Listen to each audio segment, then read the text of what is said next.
Les habían dicho que los soldados estadounidenses eran demonios monstruos que las torturarían, las violarían y las dejarían morir en las zanjas.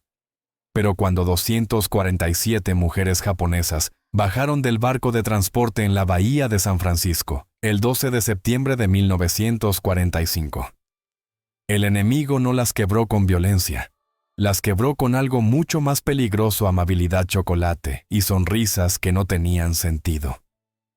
Aquellas mujeres esperaban la muerte. En cambio, recibieron duchas de agua caliente, camas con sábanas limpias y soldados que les abrían la puerta. Para el tercer día, los susurros comenzaron en los barracones. Nunca hemos visto hombres como estos. Lo que ocurrió después destrozaría todo lo que creían saber sobre los enemigos, sobre el honor y sobre sí mismas. Si historias como esta te fascinan, asegúrate de suscribirte. Estos relatos reales de la Segunda Guerra Mundial revelan la humanidad escondida bajo el horror de la guerra.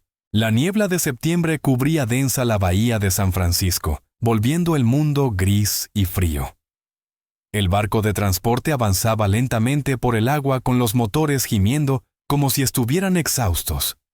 En la cubierta, 247 mujeres japonesas se agrupaban en pequeños conjuntos con las manos aferradas a las barandillas y los ojos abiertos de terror.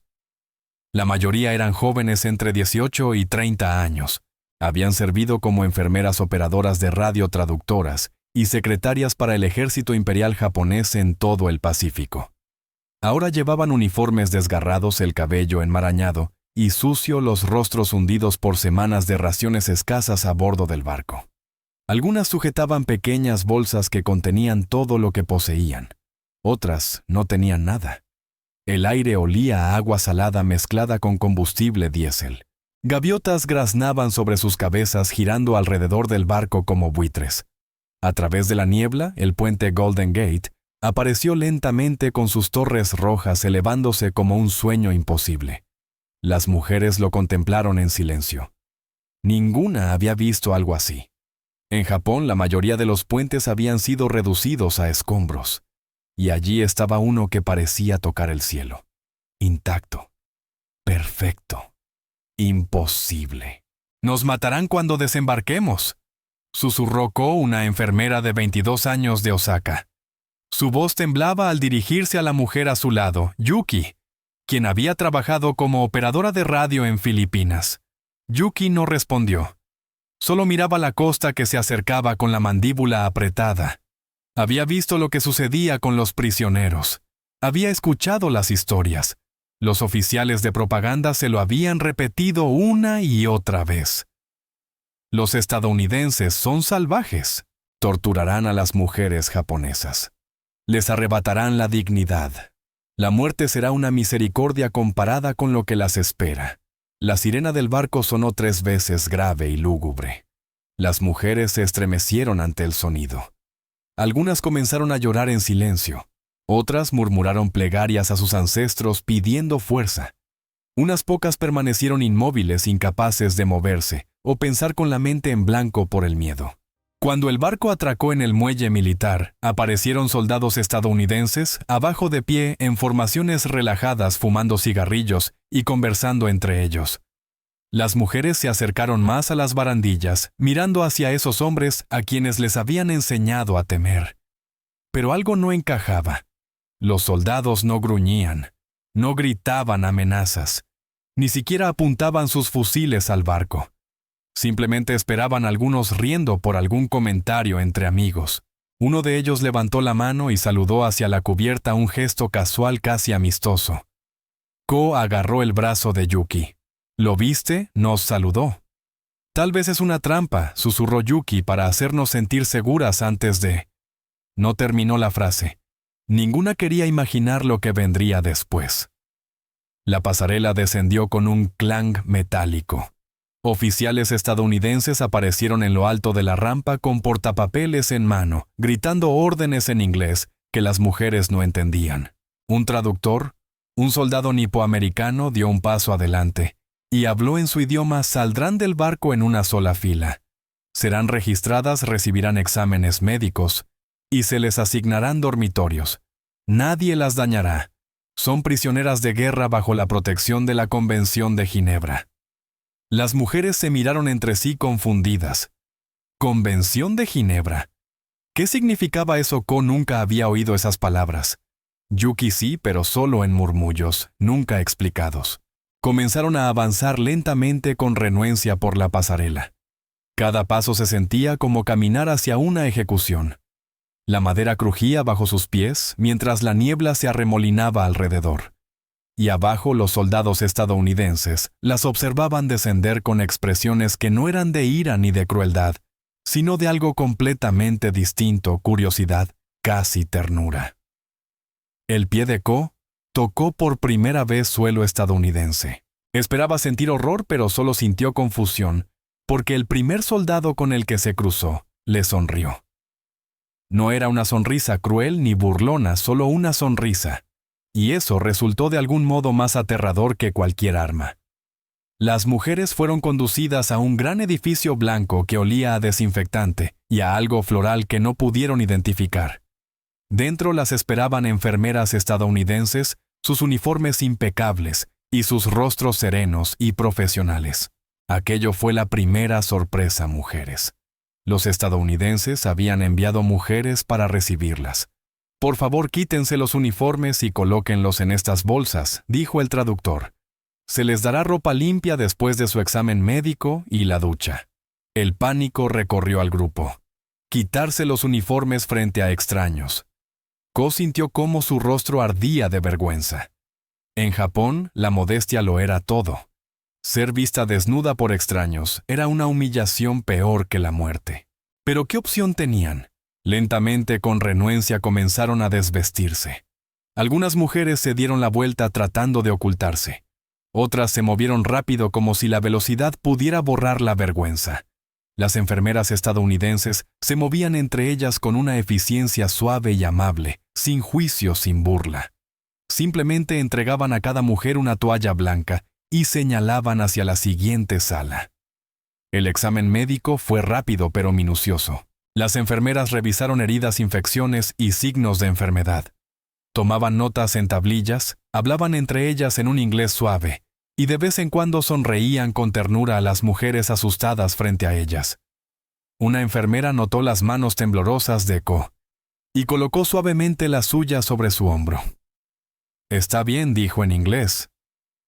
Ko no entendió las palabras, pero comprendió el tono, comprendió la bondad en los ojos de la mujer. Ko rompió a llorar. Luego vinieron las duchas. Las condujeron a una gran sala de azulejos, donde decenas de cabezales de ducha cubrían las paredes. El vapor llenaba el aire cálido y espeso. El traductor explicó que debían lavarse bien, que se les proporcionaría jabón, y que podían tomarse el tiempo que necesitaran. Jabón. Jabón real. Las mujeres se quedaron inmóviles mirando las barras blancas de jabón colocadas sobre pequeñas repisas bajo cada ducha. Las tomaron lentamente como si sostuvieran algo precioso y frágil. El jabón era liso, pesado, y olía a flores a lilas en primavera, a un mundo que no había sido destruido por la guerra. Yuki abrió el grifo y soltó un jadeo cuando el agua caliente cayó sobre ella. Agua caliente, no tibia, no fría, caliente. No la había sentido en más de un año.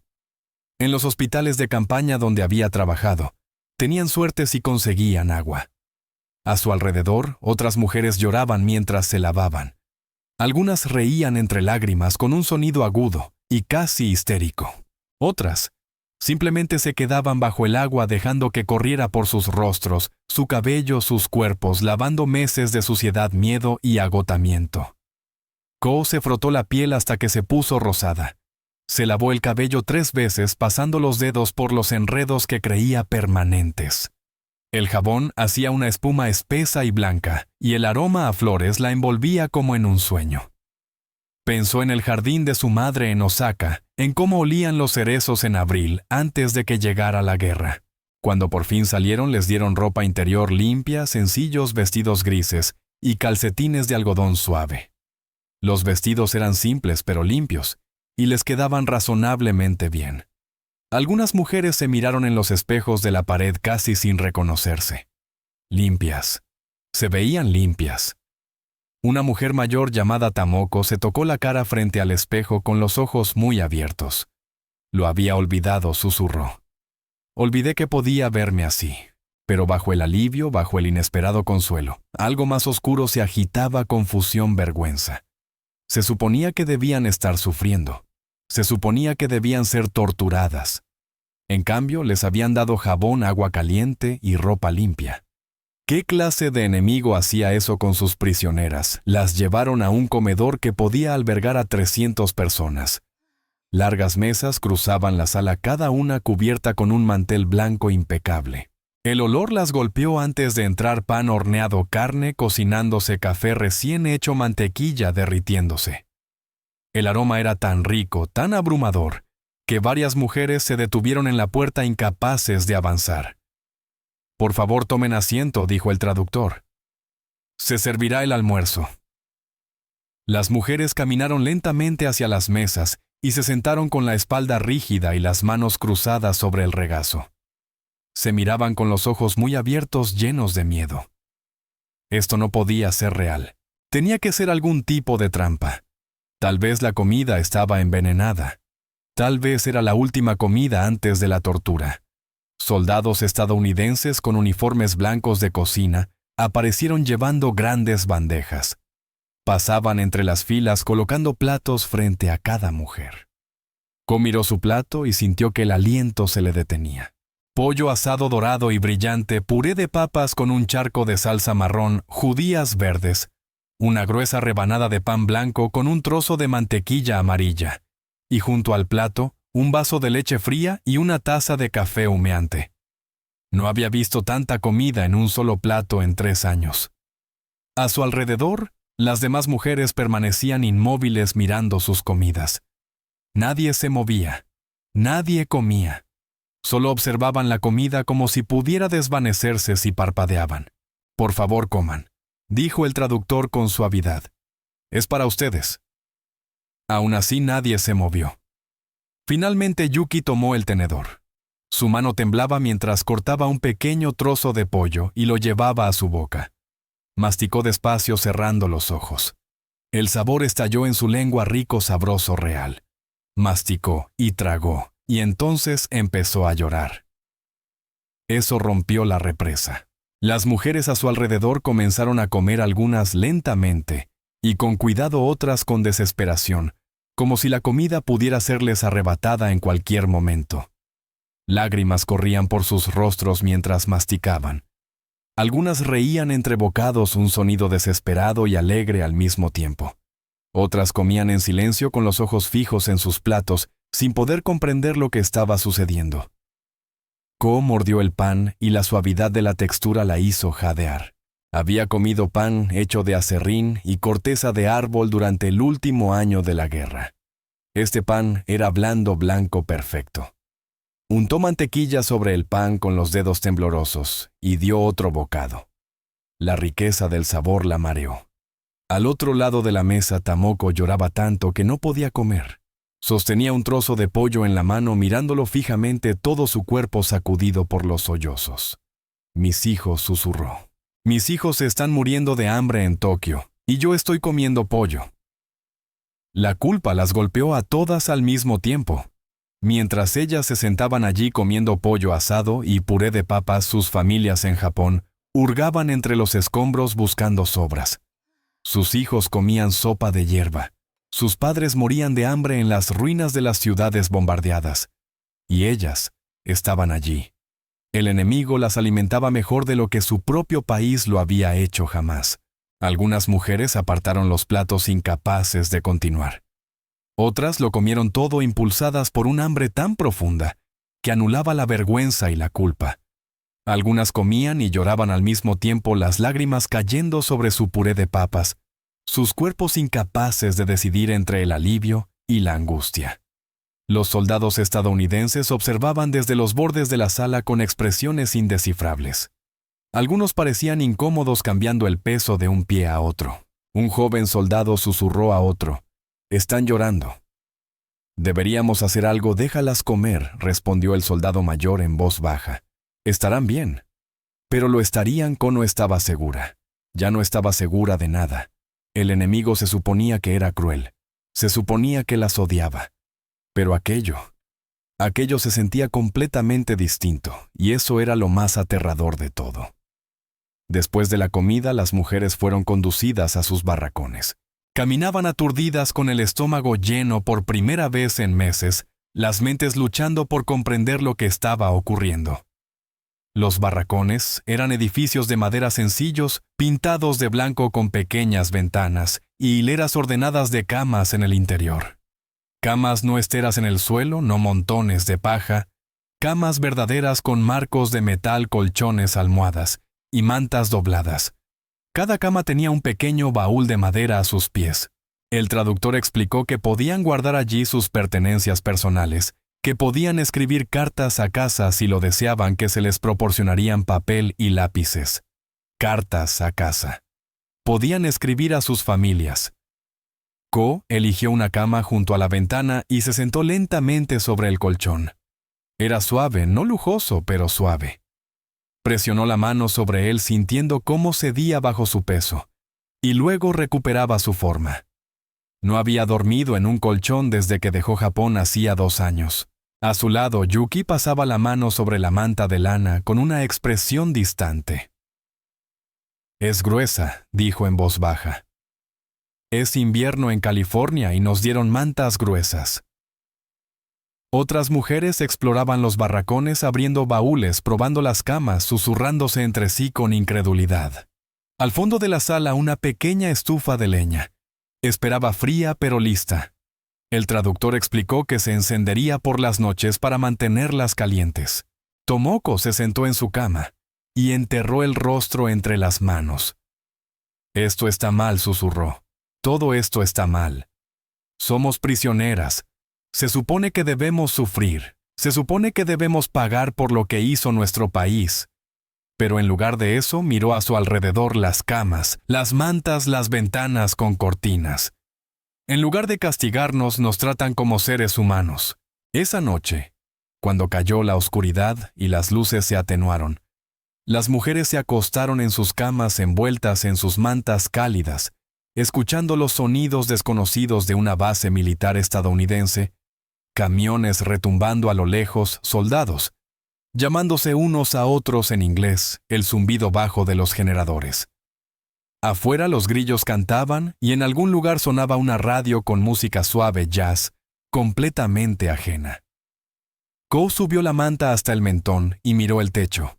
Su cuerpo estaba caliente, su estómago lleno, estaba limpia, estaba a salvo, y nunca se había sentido tan confundida en toda su vida.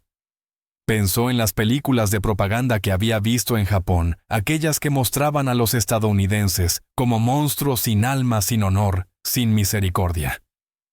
Pensó en los oficiales que le habían dicho que rendirse significaba tortura y muerte. Pensó en todo lo que había creído sobre el enemigo. Y luego pensó en el soldado que le había sonreído en el muelle, en la enfermera que había tocado su hombro con amabilidad, en el pollo de su plato, en el jabón entre sus manos. Todo lo que sabía era una mentira y esa realización era más aterradora que cualquier batalla que hubiera presenciado. Los días adoptaron un ritmo que resultaba surrealista en su normalidad. Cada mañana a las 6:30 una campana sonaba en todo el campo suave y clara. Las mujeres se levantaban, se vestían con sus sencillos vestidos grises y hacían sus camas con precisión militar, un hábito que ninguna podía abandonar, incluso siendo prisioneras. El desayuno se servía a las 7 Sarator en el comedor avena con azúcar moreno. Y pasas, huevos revueltos, tostadas con mermelada, fruta fresca, manzanas, naranjas, a veces plátanos, café y leche. Cada mañana esa abundancia aparecía en sus mesas como por arte de magia. Después del desayuno se asignaban los trabajos, pero no eran las labores brutales que habían imaginado. Algunas mujeres fueron destinadas a la lavandería del campo, lavando uniformes en grandes máquinas que hacían casi todo el trabajo. Otras ayudaban en las cocinas preparando las comidas bajo la supervisión de cocineros estadounidenses.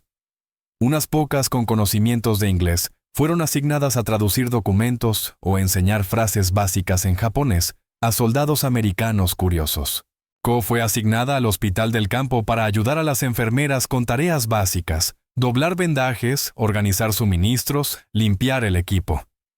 El trabajo era ligero, casi delicado. Trabajaba junto a 2 enfermeras estadounidenses, Helen y Margaret, que no la trataban como a una enemiga ni como a una prisionera, sino como a una colega.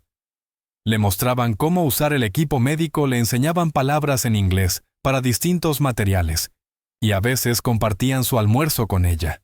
Lo más sorprendente de todo, les pagaban. Cada viernes, cada mujer recibía pequeñas cantidades de CampScript, una moneda de papel que solo podía usarse dentro del campo, pero que tenía valor. Con ese dinero, podían visitar la cantina, una pequeña tienda abastecida con artículos que parecían imposibles. Barras de chocolate Hershey's, Nestlé, Baby Ruth.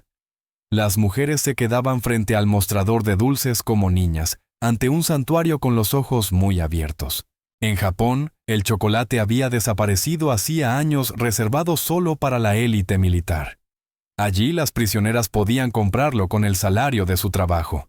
También había cigarrillos, lápices labiales, crema de manos, cuadernos y lápices, pequeños frascos de perfume, pañuelos bordados con flores. No eran necesidades. Eran lujos, cosas que hacían que la vida fuera más que mera supervivencia. Yuki compró una barra de chocolate en su primera visita a la cantina. La llevó al barracón como un tesoro, desenvolviéndola lentamente y rompiendo un cuadrado a la vez. La dulzura se derritió en su lengua y cerró los ojos saboreándola. «Estoy comiendo chocolate», susurró a Ko. «Somos prisioneras de guerra y estoy comiendo chocolate». La rutina continuó. Almuerzo al mediodía, siempre caliente, siempre abundante. Cena a las 6 con carne en casi todas las comidas. Entre medio había descansos, momentos de recreo. Los estadounidenses habían instalado una pequeña biblioteca en uno de los edificios, llena de libros japoneses que de algún modo habían conseguido. Las mujeres podían tomar prestados libros, leer en su tiempo libre, discutir las historias entre ellas. Los domingos no había trabajo. Las mujeres podían descansar, escribir cartas o asistir a servicios religiosos si lo deseaban. Un capellán budista visitaba una vez al mes, y los servicios cristianos estaban disponibles cada semana. Los estadounidenses ofrecían ambos. Esa rutina, esa vida extrañamente suave, casi doméstica, comenzó a desgastar su resistencia más eficazmente que cualquier tortura. Sus cuerpos se fortalecieron. El color volvió a sus mejillas. Ganaron peso, sus rostros hundidos, se llenaron, sus huesos ya no sobresalían bajo la piel. Pero con la salud física, llegó la agitación mental. Porque cada día de comodidad era también un día de culpa. Cada comida era un recordatorio de que sus familias estaban muriendo de hambre. Cada barra de chocolate era una traición a todos los que sufrían en casa. Y aún así, no podían rechazarlo. No podían negarse a la comida, al calor, a los pequeños gestos de bondad. Estaban atrapadas no por el alambre de púas, sino por la paradoja de un enemigo que las trataba mejor que su propio país jamás lo había hecho. Por las noches, las mujeres se reunían en pequeños grupos en los barracones, hablando en voz baja, tratando de comprenderlo todo. Algunas se aferraban desesperadamente a sus viejas creencias, insistiendo en que aquella amabilidad era una trampa, que los estadounidenses solo fingían bondad porque querían información o cooperación. Otras habían empezado a cuestionar todo lo que les habían enseñado. La guerra había terminado. Japón había perdido. Y en la derrota habían descubierto algo que las estremecía hasta el alma. El enemigo no era lo que les habían dicho. El enemigo era algo mucho más complejo, mucho más humano y mucho más aterrador. Las cartas desde casa llegaban lentamente a veces, tardaban semanas o meses en alcanzar el campo. Venían en sobres delgados, el papel gastado, y frágil la letra temblorosa y desesperada. Cada carta era como un cuchillo en el corazón. La primera carta de Ko llegó a finales de octubre. Se sentó en su cama bajo la luz del atardecer y la abrió con las manos temblorosas. El papel era tan fino que podía ver a través de él. La letra de su madre, antes elegante y precisa, ahora vagaba por la página en líneas irregulares. Mi querida Ko, Hemos recibido la noticia de que estás viva y prisionera en América. Esto nos trae alivio y tristeza a la vez. Alivio, porque vives tristeza por lo que debes soportar. Tokio ha desaparecido. Nuestra casa es escombros. Tu padre y yo vivimos en un refugio hecho de planchas de metal. Comemos una vez al día si tenemos suerte. Hoy tuvimos agua de arroz y unas hojas de repollo. Tu hermanito se vuelve más delgado cada semana. Pregunta por ti constantemente. Recuerda cuando le traías dulces antes de la guerra. Ya no hay dulces, apenas hay algo. Pero estamos vivos y eso basta. Espero que te estén tratando bien. Espero que no estés sufriendo demasiado. Rezamos por ti cada noche. Con amor, tu madre. Ko leyó la carta 3 veces con las manos temblando más en cada lectura. Luego la dobló con cuidado y la guardó en su baúl. Esa noche no pudo cenar. Miró el asado de carne y las zanahorias en su plato y vio el rostro delgado de su hermano pequeño. Apartó el plato y regresó al barracón. No estaba sola. A su alrededor, otras mujeres recibían cartas similares, cartas que hablaban de hambre de hogares destruidos de desesperación. El marido de una había muerto de desnutrición. Los padres de otra habían sido asesinados cuando su vecindario fue incendiado. Una tercera mujer recibió la noticia de que sus hijos habían sido enviados a vivir con parientes en el campo, porque ya no había comida en las ciudades. El contraste se volvió insoportable. Allí en California, el campo estaba rodeado de abundancia. Más allá de las cercas, los pueblos estadounidenses rebosaban de vida. Las tiendas estaban abiertas y llenas de productos. Los niños jugaban en los parques.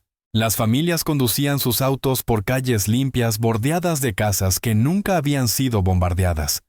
Las mujeres podían verlo cuando las sacaban del campo para trabajar. La vida continuaba normal e intacta, como si la guerra hubiera ocurrido en otro planeta. Yuki trabajaba un día en el campo cosechando verduras junto con otras prisioneras.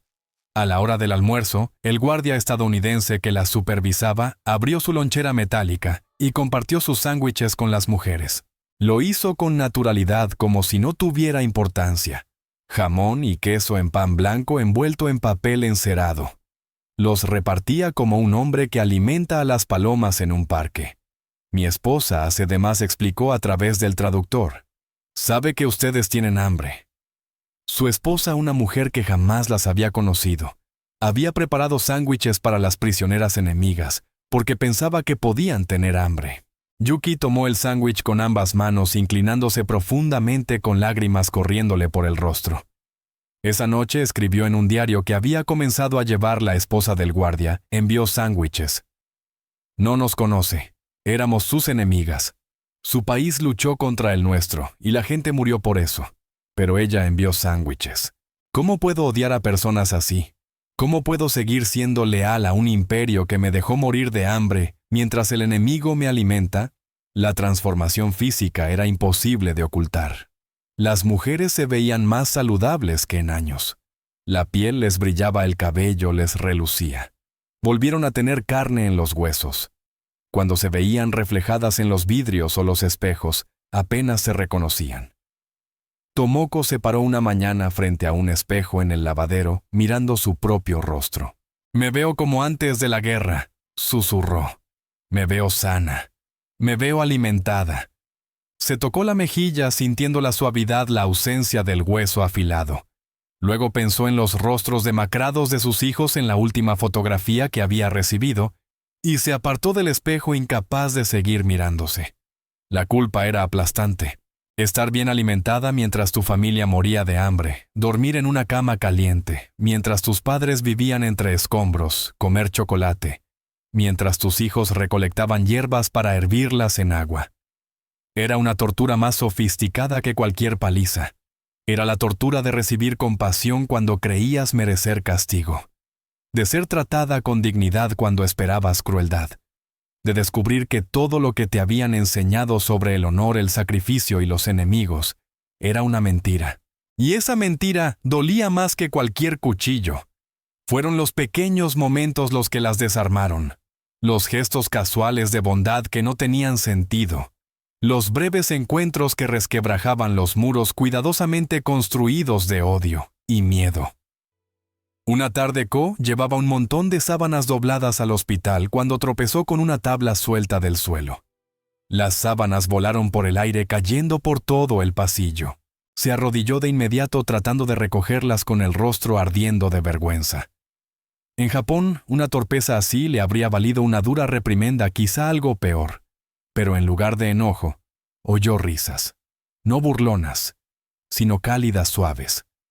Levantó la vista y vio a uno de los médicos estadounidenses, un joven llamado Capitán Miller, sonriéndole mientras se agachaba para ayudarla. «Happens to everyone», dijo en inglés palabras que ella no entendió, pero el tono era claro.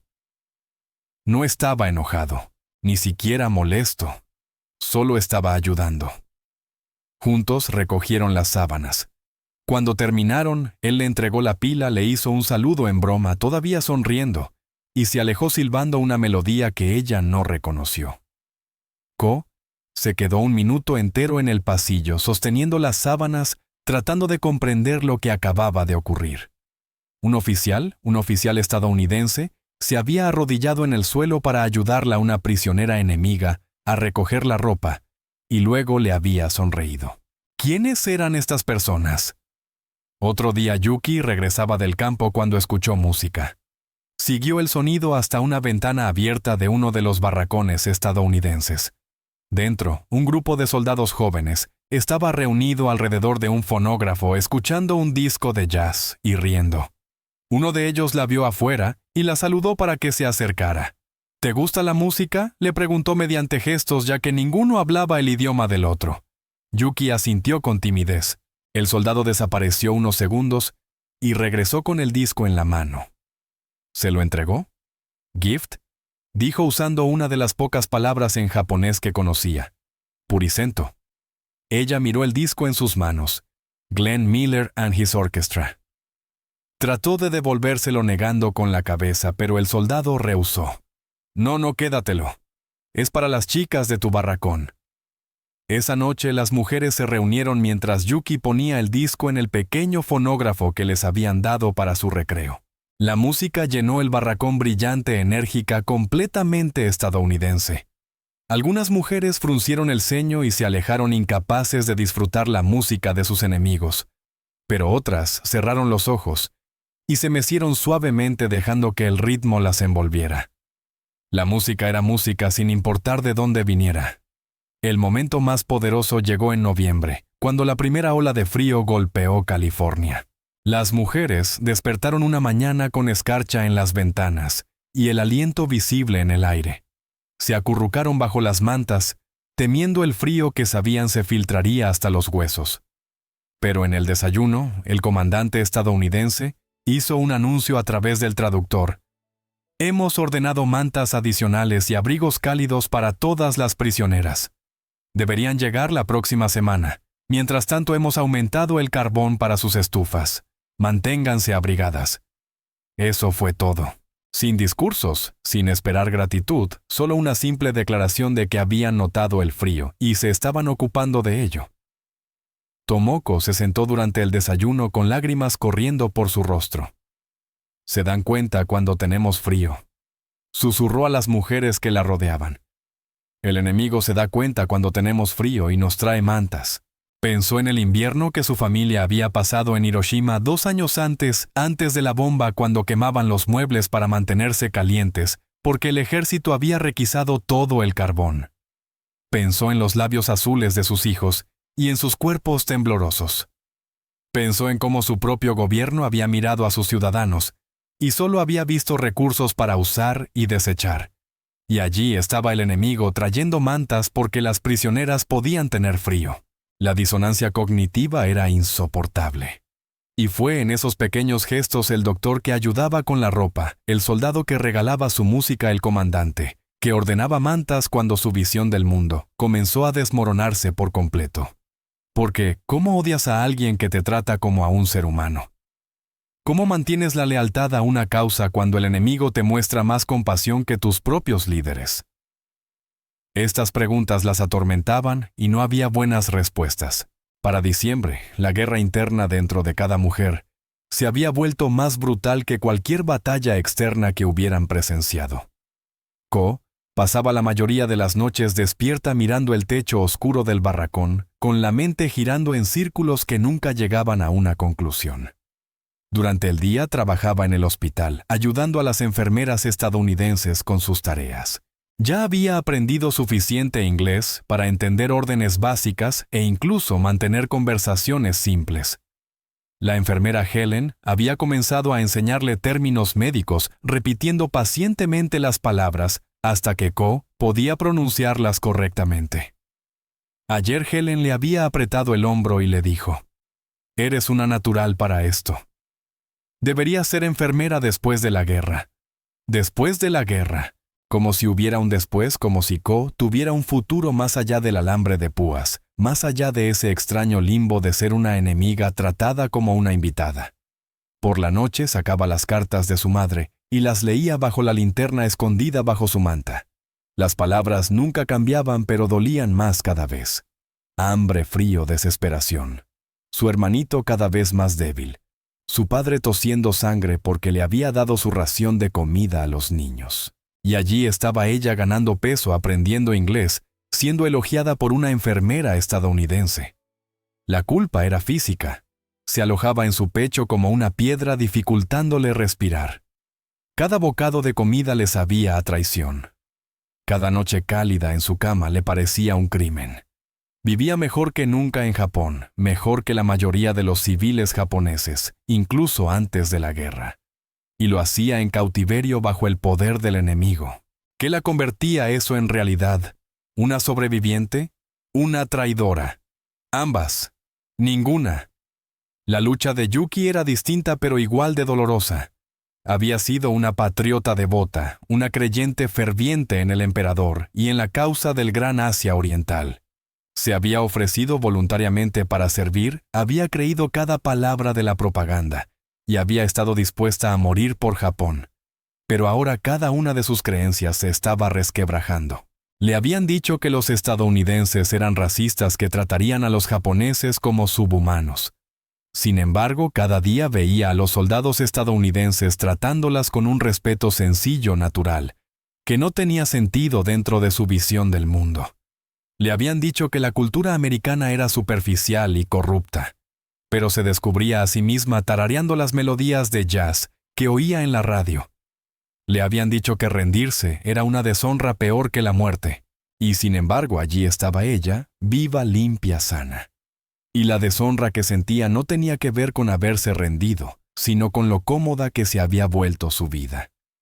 Una noche se sentó en el barracón con su diario abierto tratando de escribir lo que sentía, pero las palabras no salían.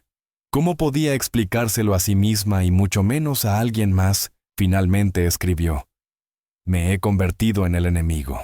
No porque me tengan prisionera los estadounidenses, sino porque he comenzado a verlos como seres humanos. Y al verlos como humanos, he traicionado todo lo que me enseñaron. Pero si lo que me enseñaron era mentira, ¿a qué fui leal? ¿Por qué hice sacrificios? Y si el sacrificio fue por nada, ¿entonces qué soy?». La pregunta quedó allí en la página sin respuesta y sin posibilidad de tenerla. A su alrededor, otras mujeres vivían sus propias crisis privadas.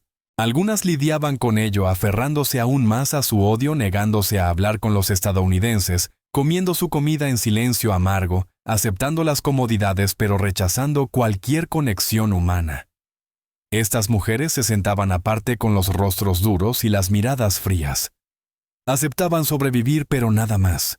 Otras, en cambio, abrazaban su nueva realidad con un entusiasmo que rozaba la desesperación. Aprendían inglés, con ganas reían con los chistes de los soldados, escuchaban la música americana sin culpa. Parecían despojarse de su identidad japonesa como de un abrigo viejo, envolviéndose en la aprobación estadounidense, como si esa aceptación pudiera protegerlas de la oscuridad de lo que habían perdido. Pero la mayoría de las mujeres existían en algún punto intermedio entre esos extremos, desgarradas, confundidas, incapaces de abrazar por completo ninguna de las dos posiciones. Estaban atrapadas en una tierra de nadie psicológica, demasiado transformadas para volver a ser quienes habían sido, pero demasiado japonesas para aceptar del todo en quienes se estaban convirtiendo. Los estadounidenses, por su parte, parecían ajenos a esta lucha interna. Veían prisioneras que se adaptaban bien, que estaban sanas, cooperativas e incluso amigables. No veían las lágrimas a medianoche, los diarios llenos de culpa, las conversaciones en susurros sobre la lealtad y la traición. O tal vez sí lo veían, pero simplemente no sabían qué hacer con ello. Porque ¿cómo se ayuda a alguien cuyo mundo entero se está derrumbando? ¿Cómo consuelas a quien sufre no por crueldad, sino por bondad? Los debates comenzaron en voz baja, apenas susurros después de apagar las luces. Pero con el paso de las semanas, se volvieron más fuertes, más intensos, más desesperados. Las mujeres necesitaban darle sentido a lo que les estaba ocurriendo. Y la única manera de hacerlo era hablarlo, discutirlo, enfrentarlo juntas. «Seguimos siendo japonesas», insistía Fumiko, una antigua traductora que había trabajado en Filipinas. Era una de las más radicales, se negaba a aprender inglés, se negaba a sonreír a los estadounidenses, comía sus comidas de espaldas a los guardias. Nada de lo que hagan cambia quiénes somos. Nos alimentan porque la Convención de Ginebra lo exige, no porque les importemos. Todo esto es teatro político. Cuando volvamos a Japón se nos juzgará por cómo mantuvimos nuestra dignidad en el cautiverio. «¿Qué dignidad?», replicó Yuki con voz cortante y amarga. «Fuimos enviadas a la guerra por hombres que nos prometieron victoria y gloria. No nos dieron ninguna de las dos. Nos dieron hambre y derrota. Y ahora el enemigo nos alimenta, nos viste, nos trata como seres humanos. ¿Y se supone que debemos sentirnos avergonzadas por eso? Ya terminé de sentir vergüenza». «Te están lavando el cerebro», espetó Fumiko. «Esto es exactamente lo que quieren. Que olvidemos quiénes somos, que les estemos agradecidas, que nos volvamos cómplices». «¿Cómplices de qué?», preguntó Ko en voz baja. Estaba sentada en su cama abrazando las rodillas contra el pecho. «La guerra ha terminado. Japón perdió. ¿En qué somos cómplices por aceptar comida y refugio?» «En nuestra propia humillación», respondió Fumiko. «En la historia que ellos quieren escribir, que América es el vencedor misericordioso, y nosotras las derrotadas agradecidas. En la mentira de que son mejores que nosotros. Tal vez sí lo sean», dijo una joven llamada Sachiko. Tenía solo 19 años y había sido oficinista en una unidad médica. Quizás no mejores, pero sí diferentes.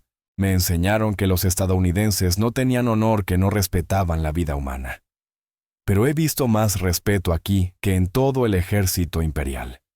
Vi oficiales golpear soldados por infracciones menores. Vi comandantes enviar hombres a una muerte segura y llamarlo gloria. Aquí veo soldados que bromean entre ellos, que tratan a sus oficiales como seres humanos, que obedecen órdenes pero no los adoran. Eso no es debilidad. Es otra cosa. «Es democracia», dijo Tomoko en voz baja. Era la mayor del barracón con casi 40 años, y sus palabras tenían peso. Leí sobre ella antes de la guerra en libros que luego fueron prohibidos. La idea de que la gente puede cuestionar a la autoridad, de que los líderes sirven al pueblo y no al revés. Pensé que era una fantasía. Pero viendo a estos estadounidenses creo que quizás sea real. La democracia no los detuvo de lanzar bombas atómicas sobre nuestras ciudades, respondió Fumiko con frialdad. La democracia no los detuvo de incendiar Tokio, ni de matar a cientos de miles de civiles. No los idealices solo porque ahora son amables con nosotras. El silencio cayó sobre el barracón porque Fumiko tenía razón y todas lo sabían. El mismo país que les daba chocolate y mantas también había desatado una destrucción que desafiaba la comprensión. ¿Cómo podían ser ciertas ambas cosas? ¿Cómo podían los estadounidenses ser capaces de tanta bondad y tanta crueldad al mismo tiempo? Tal vez, dijo Yuki lentamente, eso es lo que los hace poderosos. Que pueden hacer ambas cosas. Pueden destruir por completo a sus enemigos y luego tratarlos con misericordia. Eso no es debilidad. Es fuerza, una fuerza aterradora. Las conversaciones continuaron noche tras noche, sin llegar jamás a una resolución. Surgieron divisiones generacionales. Las mujeres mayores, que recordaban un Japón anterior al militarismo, estaban más dispuestas a cuestionar lo que les habían enseñado. Las más jóvenes, criadas bajo la propaganda, luchaban por desprenderse de sus creencias. Algunas dejaron de participar en los debates, refugiándose en el silencio, incapaces de enfrentar preguntas sin respuesta. Otras se obsesionaron con ellos, discutiendo durante horas, como si encontrar las palabras correctas pudiera dar sentido a lo que no lo tenía. Pero debajo de todos los argumentos, debajo de las discusiones intelectuales, había una verdad simple y devastadora que todas sentían, pero pocas podían expresar. Las habían engañado. Sobre el enemigo, sobre la guerra, sobre lo que significaban la lealtad y el honor. Las mentiras les habían costado todos sus hogares, sus familias, su sentido de identidad. Y ahora, solo les quedaba recoger los pedazos de un mundo roto, tratando de construir algo nuevo a partir de las ruinas. Era agotador, era doloroso, y era necesario. Porque no podían avanzar sin antes reconocer la verdad, y no podían volver a ser lo que habían sido antes. Estaban atrapadas en la transformación, y la única salida era atravesarla.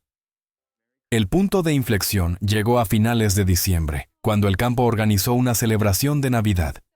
Las mujeres miraban con fascinación mientras los estadounidenses decoraban un gran árbol en el salón de recreación con luces, adornos y una estrella en la cima. Nunca habían visto algo así. El comandante anunció a través del traductor que las prisioneras estaban invitadas a asistir a la fiesta de Navidad. Habría comida especial, música y regalos. Regalos para prisioneras de guerra. La mayoría asistió por curiosidad. Se sentaron en filas de sillas observando mientras los soldados estadounidenses interpretaban canciones y pequeñas obras cómicas. Parte del entretenimiento era evidentemente humorístico, aunque el sentido del humor no siempre se traducía. Pero los estadounidenses lo intentaban. Estaban ofreciendo un espectáculo a sus prisioneras, intentando darles un poco de alegría. Luego vinieron los regalos. Cada mujer recibió un pequeño paquete envuelto. Ko abrió el suyo con manos temblorosas y encontró dentro una pastilla de jabón, un peine, un pequeño espejo y una barra de chocolate. Cosas simples, prácticas, pero envueltas en papel brillante con un lazo como si fueran preciosas. Miró los regalos en su regazo y sintió que algo se rompía dentro de ella. No se rompía con dolor, sino que se abría como una semilla que se quiebra para dejar crecer algo nuevo. No eran regalos lujosos. No intentaban comprar su lealtad ni su gratitud. Eran simplemente humanos. Un ser humano dando a otro algo pequeño y amable porque era Navidad. Fue entonces cuando Ko lo comprendió. Los estadounidenses no las trataban bien por una estrategia política calculada. No cumplían la Convención de Ginebra por miedo ni por obligación. Lo hacían porque así trataban a las personas, incluso a sus enemigos, incluso a prisioneras, incluso a mujeres japonesas con las que habían estado en guerra semanas antes. Esa era la verdad peligrosa.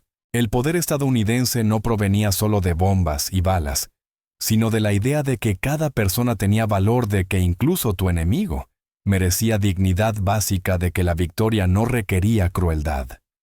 Esa era la ideología contra la que habían luchado, la idea de que el individuo importaba más que el colectivo, de que los derechos humanos existían sin importar la nacionalidad o la lealtad. Y funcionaba. Estaba funcionando en ellas en ese mismo momento. Cada comida, cada manta, cada pequeño gesto de bondad era una demostración viva de esa filosofía. Podrán destruirnos con sus ejércitos, decían esas acciones, pero los reconstruiremos con nuestra misericordia. Les mostraremos que hay una forma mejor. Yuki estaba sentada junto a Ko, sosteniendo sus propios regalos envueltos con lágrimas corriéndole por las mejillas. No es un arma, susurró. Es simplemente lo que son, y eso es lo que lo hace tan devastador. A su alrededor, otras mujeres también lloraban. No lágrimas de tristeza, sino algo más complejo, lágrimas de liberación, tal vez de reconocimiento. Lágrimas por el duelo de las creencias que habían sostenido y de los sacrificios que habían hecho por ellas. Tomoko se levantó, caminó hacia el frente de la sala y se inclinó profundamente ante el comandante estadounidense. La sala quedó en silencio. A través del traductor dijo: «Gracias por tratarnos como seres humanos. No esperábamos esto.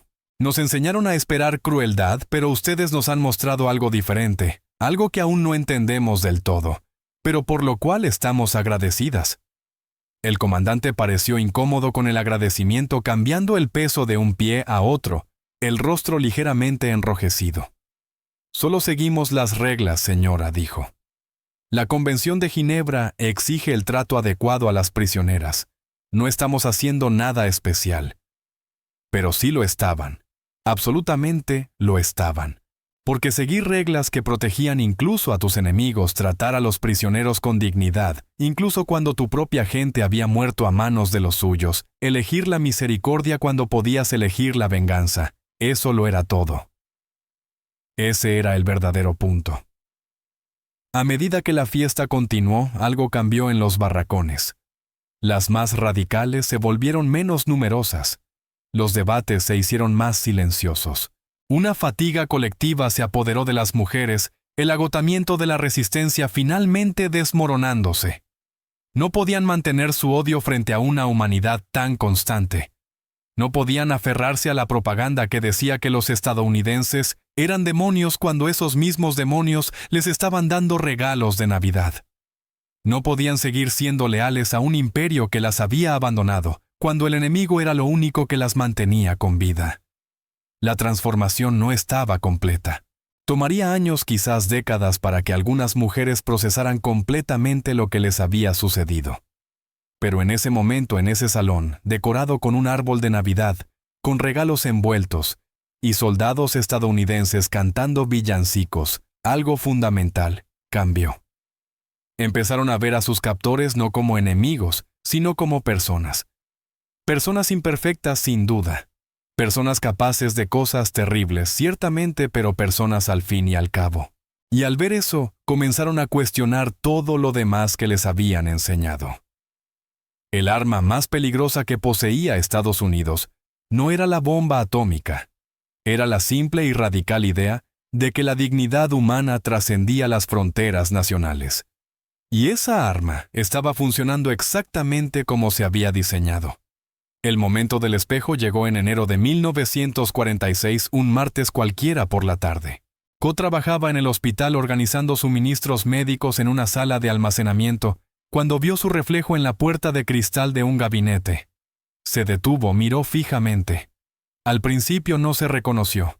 La mujer del reflejo tenía las mejillas redondeadas, la piel limpia, los ojos brillantes, el cabello saludable que relucía incluso bajo la tenue luz del almacén. Parecía joven, otra vez viva. La mirada vacía y atormentada que había definido su rostro durante los últimos 2 años de guerra había desaparecido por completo. Se veía como antes de la guerra. No se veía mejor que antes de la guerra. Porque incluso en tiempos de paz en Japón, nunca había comido tan bien. Nunca había tenido acceso a esa calidad de atención médica. Nunca había estado tan sana. El enemigo había hecho esto. El enemigo la había devuelto a sí misma. Las manos de Ko comenzaron a temblar. Se apoyó contra el armario, respirando entrecortadamente. Porque en ese momento, al ver su propio reflejo saludable, sintió todo el peso de la traición caer sobre ella. No una traición de los estadounidenses, sino de su propio país.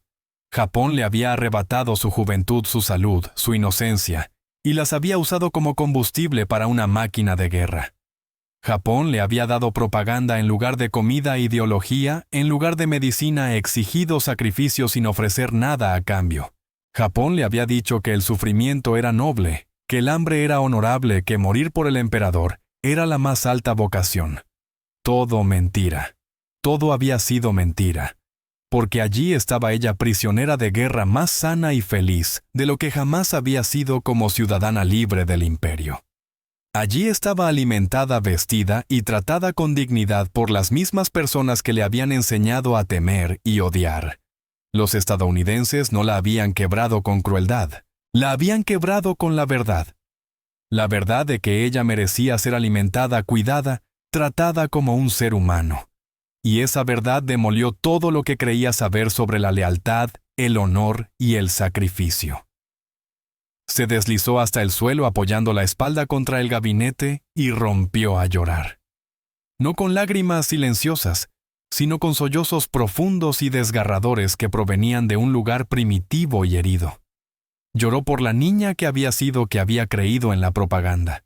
Lloró por los años que había desperdiciado sirviendo a una causa que nunca la valoró.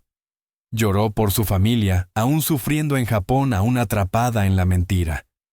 Lloró por toda la gente que había muerto creyendo que su sacrificio significaba algo cuando en realidad solo habían sido combustible para hombres, que no se preocupaban por ellos en absoluto. La enfermera Helen la encontró allí 10 minutos después. La estadounidense miró el rostro de Ko y lo comprendió sin necesidad de palabras. Se sentó en el suelo junto a ella sin tocarla, sin intentar arreglar nada, simplemente acompañándola en su dolor. «Está bien», dijo Helen suavemente, aunque Ko apenas entendía el inglés. «Está bien estar enojada. Está bien sentirse traicionada. Te mintieron. Tienes todo el derecho de llorar por eso». Ko la miró a través de los ojos nublados por las lágrimas. Aquella mujer, una mujer estadounidense que tenía todas las razones del mundo para odiarla, cuyo país había estado en guerra con el suyo, que probablemente había perdido amigos o familiares por balas japonesas, estaba sentada en el suelo de un hospital, consolando a una prisionera enemiga que se estaba derrumbando. Y en ese momento la visión del mundo de Ko no solo se resquebrajó, se hizo añicos por completo. Ahora lo entendía. Esto era lo que significaba la democracia. Esto era lo que implicaba creer que cada individuo tenía un valor inherente, sin importar de qué lado de la guerra estuviera.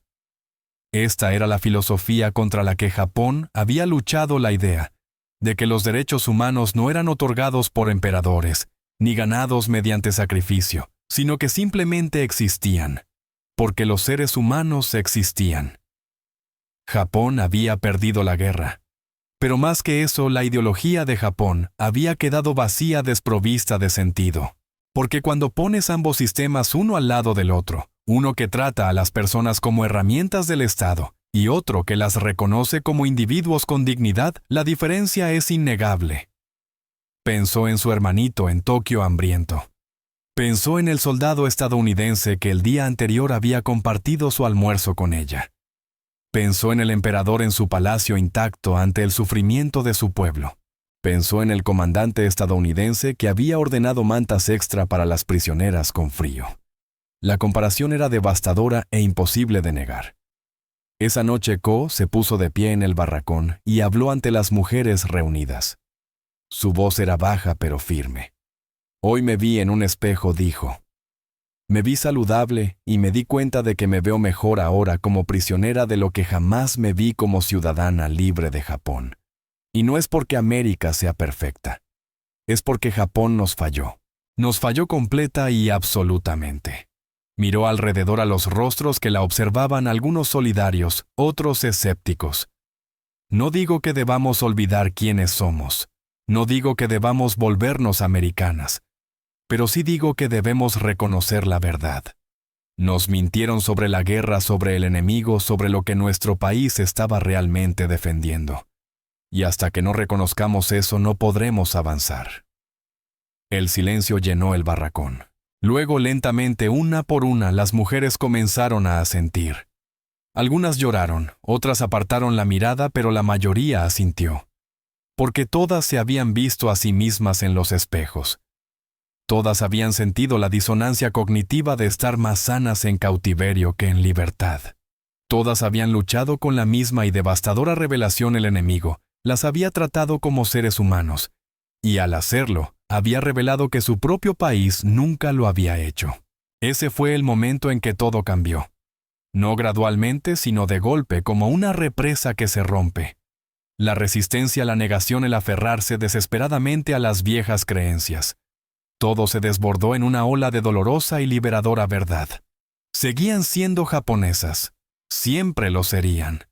Pero nunca volverían a ser las mujeres que habían creído en la propaganda, que habían confiado ciegamente que habían pensado que sufrir por el Estado era noble, habían sido transformadas, y no había marcha atrás. Cuando el invierno dio paso a la primavera, comenzaron a circular rumores sobre la repatriación. Se estaban preparando barcos, se hacían arreglos. Pronto las mujeres serían enviadas de regreso a Japón. La noticia debería haberles traído alegría, volvían a casa a sus familias, a su país, a su cultura. Eso era lo que habían estado esperando, ¿no? Pero en lugar de alegría sintieron miedo. Ko pasaba las noches despierta mirando el techo con el estómago hecho un nudo. ¿Qué encontraría al volver? Las cartas de su madre pintaban un cuadro de devastación total. Tokio era escombros, la comida escaseaba, las enfermedades eran incontrolables. El Japón que recordaba el de los cerezos en flor, los festivales, el orden había desaparecido, reemplazado por el caos, el hambre y la desesperación. Y ella regresaría sana, bien alimentada, con color en las mejillas. ¿Cómo podría explicarle eso a su familia hambrienta? ¿Cómo podría mirar a su hermano pequeño a los ojos y decirle que había comido pollo asado mientras él buscaba hierbas para hervir? «Tengo miedo», confesó Yuki una noche, mientras estaban sentadas en sus camas. «Tengo miedo de volver. ¿Qué clase de persona me convierte eso? Japón es mi hogar. Mi familia está allí. Pero pensar en dejar este lugar...» No pudo terminar la frase. «¿Te sientes culpable?», completó Tomoko. «Porque este campo, esta prisión ha sido más amable con nosotras que nuestro propio país. Y eso no podemos decirlo en voz alta sin sonar como traidoras. Pero es verdad», dijo Sachiko en voz baja. «He intentado no pensarlo, pero es verdad. No quiero volver al hambre. No quiero volver a un país que ve a las mujeres solo como herramientas para los hombres. No quiero volver a escuchar que mi valor se mide solo por mi servicio al Estado». Las conversaciones continuaron siempre en susurros, siempre cargadas de vergüenza porque lo que estaban admitiendo era indecible. Habían llegado a preferir el cautiverio en Estados Unidos a la libertad en Japón. No porque amaran América o hubieran abandonado su identidad, sino porque las necesidades humanas básicas, comida, refugio, dignidad, importaban más que los conceptos abstractos de lealtad y patriotismo. Algunas mujeres empezaron a preguntar a los oficiales estadounidenses si podían quedarse, si había alguna forma de permanecer en Estados Unidos en lugar de regresar a Japón. Las respuestas siempre eran las mismas: no. La Convención de Ginebra exigía la repatriación. Tenían que volver. Pero el simple hecho de preguntar revelaba cuánto habían cambiado. Aquellas mujeres que habían sido educadas para creer que la muerte era preferible a la deshonra, ahora suplicaban quedarse con sus antiguos enemigos antes que regresar a su patria. La propaganda había dicho que los estadounidenses las quebrarían. Y en cierto modo la propaganda tenía razón. Pero la ruptura no vino por la crueldad. Vino por algo mucho más poderoso, la simple demostración de que había una forma mejor de vivir. Los barcos partieron en abril de 1946. Las mujeres se quedaron en la cubierta mirando cómo la bahía de San Francisco desaparecía tras ellas, como el puente Golden Gate se hacía pequeño en el horizonte. Muchas lloraban. Algunas agitaban las manos despidiéndose de los guardias estadounidenses en el muelle que habían ido a verlas partir. El viaje a través del Pacífico duró 3 semanas. Las condiciones no eran tan cómodas como en el campo, los barcos estaban llenos. El mar era agitado, pero las alimentaban regularmente y las trataban con dignidad básica. Nada parecido a los viajes de pesadilla de los años de guerra. Cuando la costa japonesa apareció por fin en el horizonte, las mujeres se agolparon contra las barandillas ansiosas por ver su tierra natal. Lo que vieron les heló el corazón. Devastación. Devastación total y absoluta. Ciudades reducidas a cenizas, puertos llenos de barcos hundidos a la mitad, costas marcadas por los bombardeos. Al pasar frente a Hiroshima pudieron ver la magnitud del daño de la bomba atómica, una ciudad entera simplemente desaparecida, arrasada, borrada del mapa. Desembarcaron en Yokohama y la realidad las golpeó de lleno. Edificios esqueléticos, calles cubiertas de escombros, gente en harapos hurgando entre la basura. Niños con vientres hinchados y ojos hundidos pidiendo comida. Mujeres vendiendo cualquier cosa que tuvieran ropa, reliquias familiares, incluso a sí mismas, solo para sobrevivir. Aquello era lo que quedaba. Aquello era su hogar. Ko bajó del barco y pisó suelo japonés sin sentir alegría, solo una tristeza aplastante. A su alrededor, otras mujeres lloraban no de felicidad, sino de horror ante lo que su país se había convertido. Fueron procesadas en un centro de repatriación, se les entregaron suministros mínimos y se las dejó libres para encontrar a sus familias.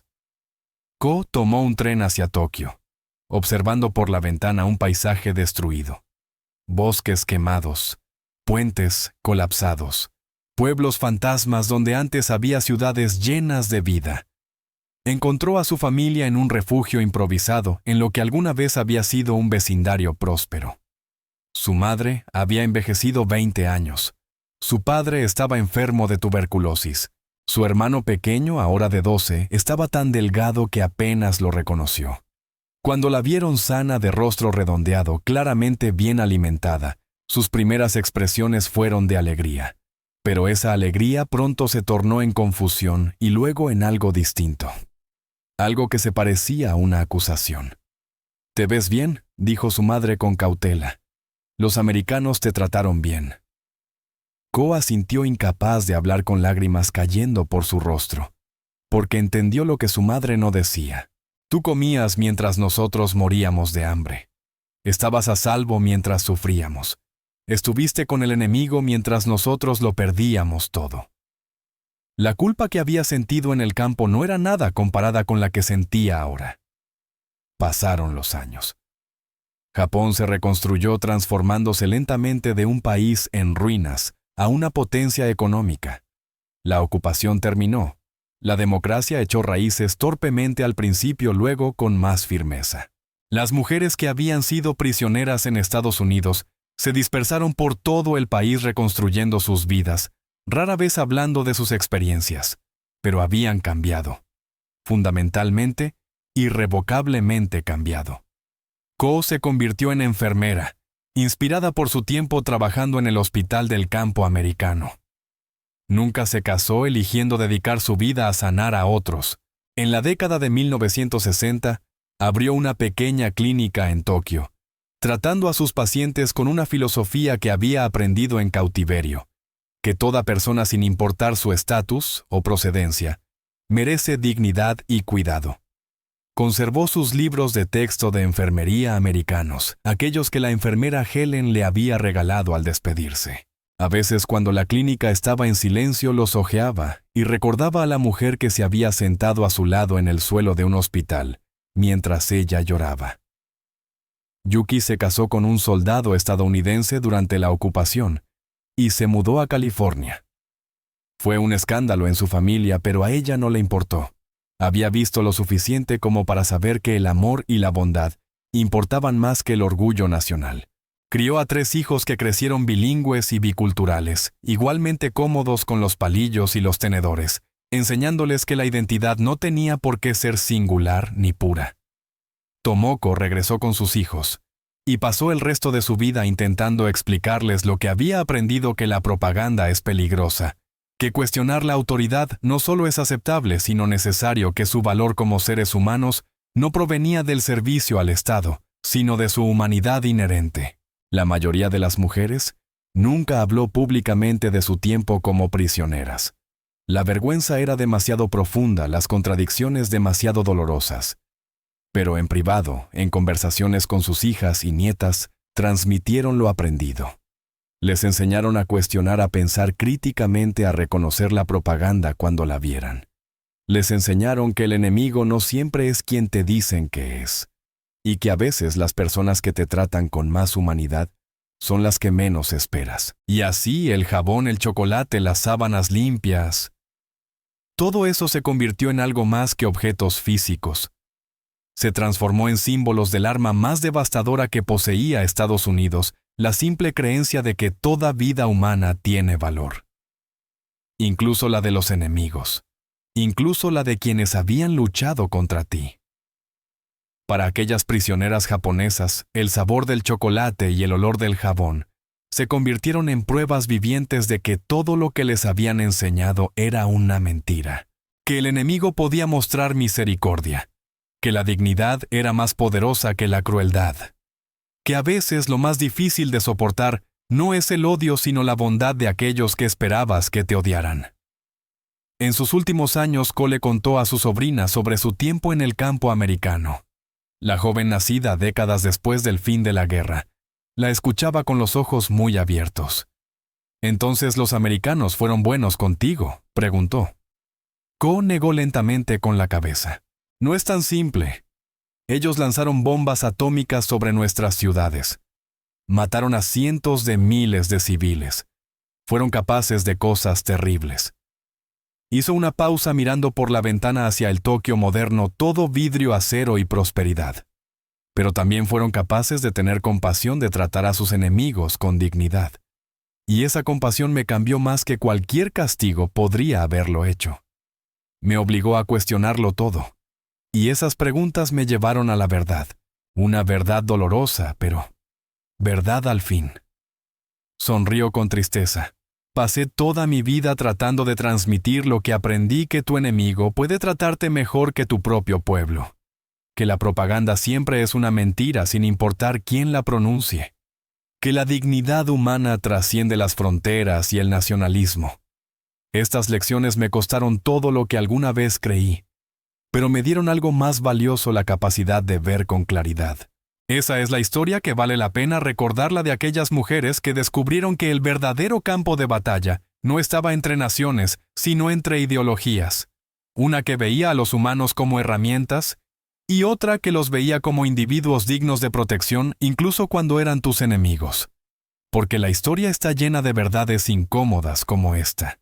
Historias que desafían lo que creemos saber sobre enemigos y aliados, sobre guerra y paz, sobre quiénes son realmente los monstruos. Estas historias importan. Nos recuerdan que la humanidad puede sobrevivir incluso en los tiempos más oscuros, y que a veces el arma más peligrosa es la bondad. Comparte este video con alguien que necesite escuchar esta historia. Deja un comentario contándonos qué piensas. Y recuerda, el pasado tiene lecciones para nosotros si somos lo bastante valientes para escucharlas.